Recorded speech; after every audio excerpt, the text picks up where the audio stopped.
I feel that I was so lucky to be on this campus where I was introduced to Asian American Studies, where I was part of an Asian American theater company on campus. I also felt like I was really introduced to some really weird and interesting and innovative performance art in my department, World Arts and Cultures.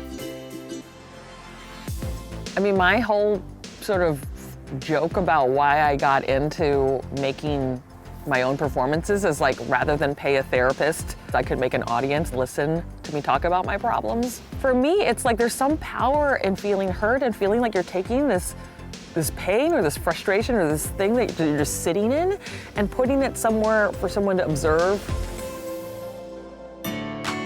I think during the pandemic, when I was running the anti-sewing squad, with my very limited sewing skills, right? Like, I'm not a professional seamstress. And I just sort of witnessed this moment where all these people came together, all these aunties came together to help sew.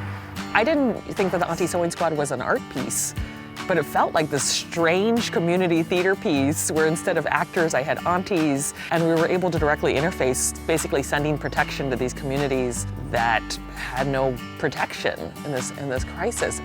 We all have a certain power that we can bring forward.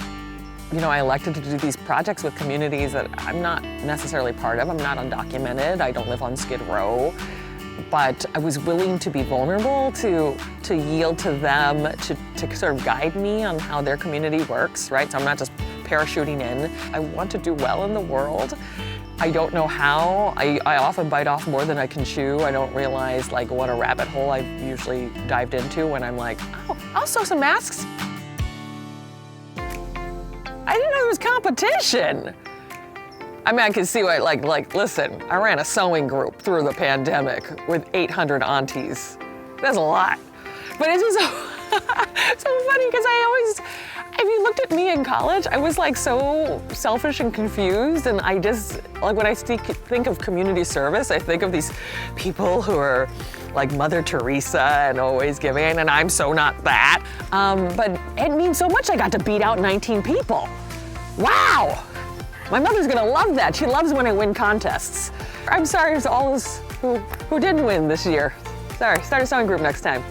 But it also just sort of shows me that the service looks like different things. And activism just means, I think, just shifting against a current and trying to create another reality. And so it feels extremely incredible to be validated for doing it the way I do it, which I feel like is not sort of the contemporary conception of community service. I'm rock and roll, baby. I'm rock and roll.